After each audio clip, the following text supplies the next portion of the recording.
Hi, everyone. I'm Mad Hildebrandt, and this is the Get Mad Show.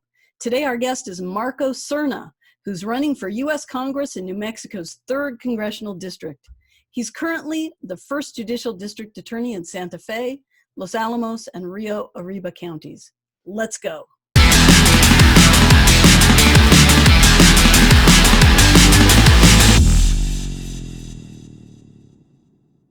Welcome, Marco. I'm really glad to have you here this morning to talk with our guests who are all very interested in watching what you're doing in the 3rd District.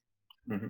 Well, thank you for having me, and thank you for all your viewers who are participating in this race by watching these questionnaires.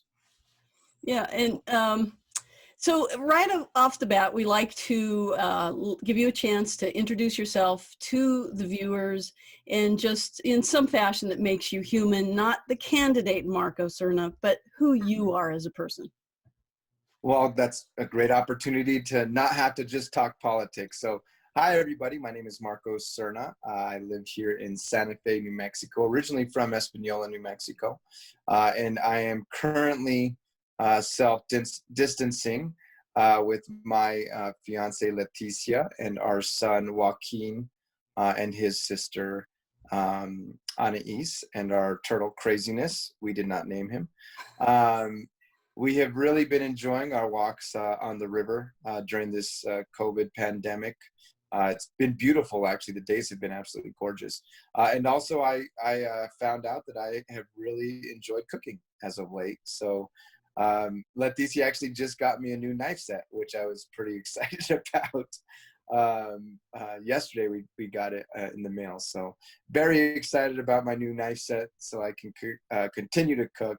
But I hope you all are enjoying your time at home and staying safe and ensuring that our community is safe. Yeah, that's awesome. I know that I've been doing that, a lot of baking, and which I bake anyway, but you find that you start doing a little more of that than you used to do it because you're just at home. Well, Leticia and Anais, they bake quite a bit, but I'm enjoying the cooking, the actual cooking. So it's been fun. Yeah, that's really awesome. Obviously, you're doing that self-distancing. Everybody knows because we're all dealing with it because of COVID-19. And what people are very interested in hearing your ideas about not just what you want to do for it, but to try to get us through this, because we will talk about that a little bit more when we talk about small business and affordable healthcare.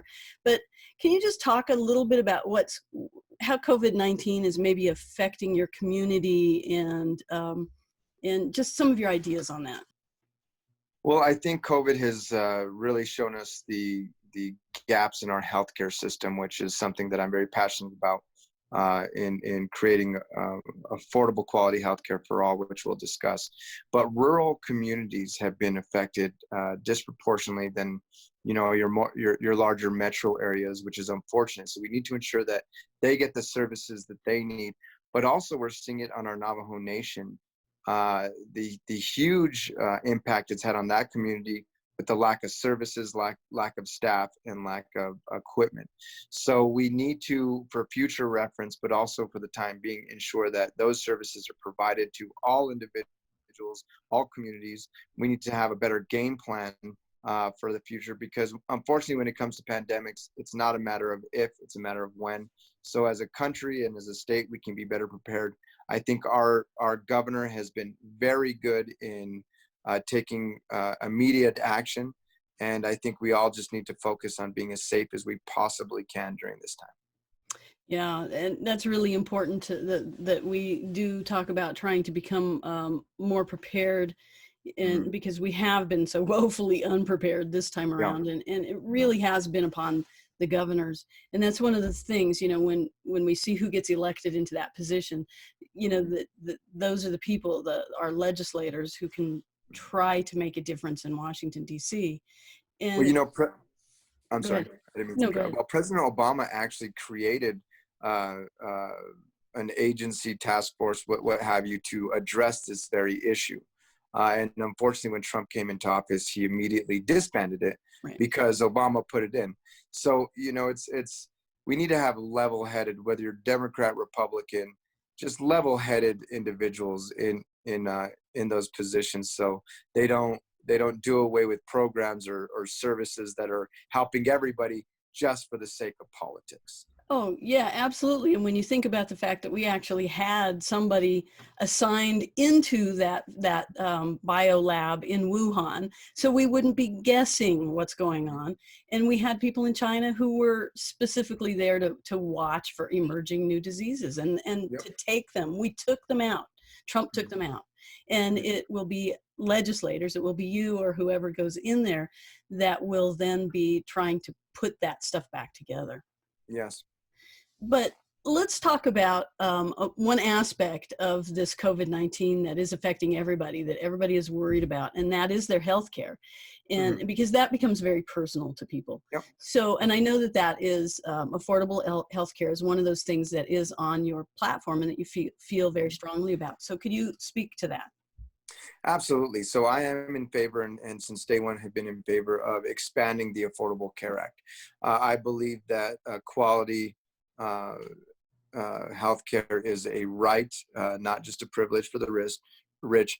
And I believe that it's the best option right now. I know Medicare for all is one of the other positions. I just don't see a viable option on how we pay for it now. I think that would fall on hardworking Americans, hardworking Mexicans. So we need to focus on the negotiation process that states enjoy, that unions enjoy, make it more competitive to bring those costs down, but also to bring pharmaceutical costs down. It's not fair that people are deciding on whether they purchase their life-saving drug or pay their light bill. So we need to make sure that those costs come down, and we need to make sure that people have access to those services, because great healthcare doesn't do us any good if you don't have a means of getting to that healthcare or actually accessing it. So it's a very large issue, but I believe if we expand the Affordable Care Act, we can really bring those costs down and provide appropriate health care to all individuals. Yeah, and that's so important, not just to people across the country, but so important here in New Mexico, because as you know, we are in a such a rural area that hospitals are a problem for us. Mm-hmm. One of the other aspects that is coming out of COVID-19 that we're going to have to deal with, and that you'll have to deal with if you're elected, is the idea of recovery, and economic recovery. And I know that one of the things that you're interested in and that you're looking towards is small business and what you can do to help small businesses, and that recovery process is going to be so important. So can you talk about small business? Absolutely. So especially in rural New Mexico, small business has been suffering pre-COVID-19.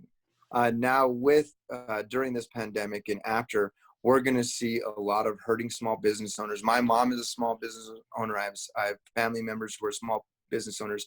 So we need to create a stimulus package that protects them before corporate America, before the big companies. We also need to create tax incentives, but also subsidies for small business after COVID, and not just provide it to Amazon, because they've been receiving all the benefit. $11 billion in profit Amazon had this past year and paid zero in taxes. That's just not right. We need to focus on addressing those issues, but really creating proper infrastructure, especially here in New Mexico, to help small businesses thrive. As we're dealing with internet issues right now, broadband is one of the necessities for businesses to thrive. We need to create that proper infrastructure first and foremost to help out small business in rural New Mexico, but New Mexico as a whole. And that is so important when we think about the fact that broadband is and indeed cell phone coverage is spotty here, and it is. Both of those are so necessary in this modern world, and our businesses really are struggling with those two things being missing. And as people are aware when they watch my show, that that we deal with that here in New Mexico. One of the things that you're going to have to deal with in Washington, D.C., Yeah. because of what's going on in with this particular administration and the Paris Climate Agreement that they're trying to back out of, and the whole idea of climate change and the fact that they don't believe in the science behind this. So can you Mhm. talk about climate change? Absolutely. Well, first and foremost, we all need to address that science is science, it exists, and that we need to take bold action, not only as a country, but as a world to protect any long-lasting negative effects on our planet. I think that the Green New Deal addresses that concern in its ideal. However, and I support that ideal. However, I can't personally support and as a leader support the Green New Deal for New Mexico because it provides no safety guards for our economy. Unfortunately, we do rely on oil and gas and fossil fuels for our yearly budget for our state. I think we all can agree we enjoyed the $940+ million that went to education 2 years ago, and I think an additional 300 million. We're seeing the effects of oil and gas prices dropping on our economy right now. Our governor has had to eliminate some funding, and it's because of that revenue stream. We can still invest, though, in clean energy and be a lead producer in wind and solar here in New Mexico. So I think we need to be responsible about how we usher out oil and gas production and reliance. But we need to invest in those clean new technologies to have that change and to have that bold action that we need to see.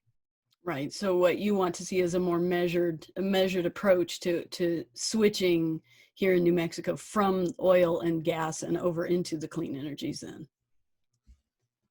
Mm. So the next one that I want to talk about, which is again something that you've discussed in the past, is the idea of dark money. And I know that that is something that we're seeing across politics, and we're seeing it in your own race. So can you talk about that? Yes, one of my opponents, Teresa Ledger, it was discovered that she was receiving dark money from two separate PACs. Now, dark money are PACs that don't have any information other than they register as a PAC. So you don't know who's running them, you don't know who's supporting them. All they say is, we're a PAC and we support candidates, essentially. Well, in this case, both PACs, the signer of the checks was the same individual. Mm. And so this is why it's so important to get dark money out of politics, because we have no idea where that money is coming. All we know is the individual who is signing the checks, but there's no way to and there's no means to actually find out who's providing those resources. So I actually with John Blair and Laura Montoya have asked all of the candidates in CD3 to sign a pledge to get dark money out of politics. It's been 5 days and we have not heard from Teresa Ledger, and she has not denounced those PACs from spending money in New Mexico. This is a huge problem because if somebody's willing to take the dark money, where's that influence coming from? Who is she indebted to now that we don't know about?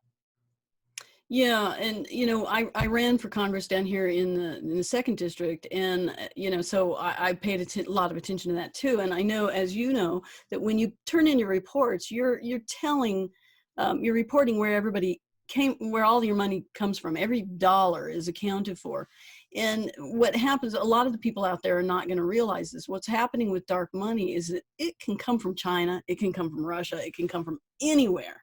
And it goes into those PACs, and then somebody here in America is spending that money, and we don't know where that money comes from because they don't have to tell. A super PAC does not have to tell where they get that dark money.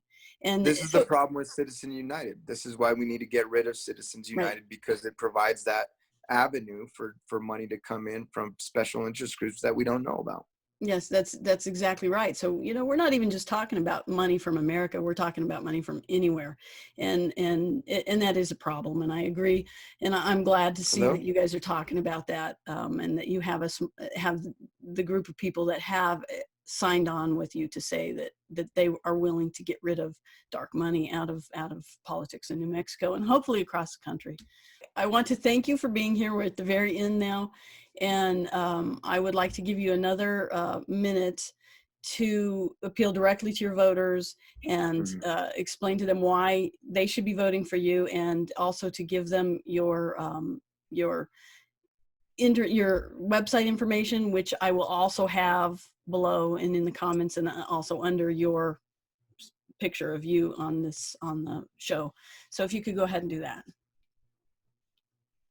Great. Well, thank you again for having me. Thank you to the viewers for watching this. I am the district attorney in Santa Fe, Riverville, Los Alamos counties, and I have dedicated my life